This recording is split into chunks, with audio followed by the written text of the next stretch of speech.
ভারত মহাসাগরের মাঝখানে ১৯৪৭ সালে ভেসে আসে একটি জাহাজ এসএস ওরাং মেদান, যে জাহাজের প্রায় সব নাবিকের রহস্যময় মৃত্যু হয়েছিল।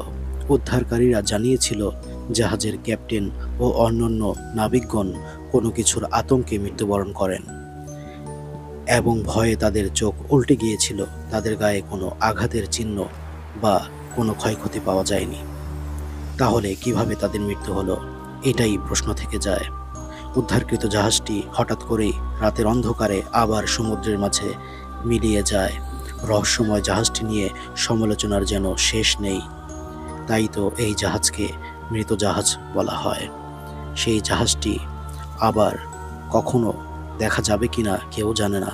আর এও জানে না যে ওই সমস্ত নাবিকের কিভাবে মৃত্যু হয়েছিল, আতঙ্কে না ভয়ে, সেটা কিসের ভয়।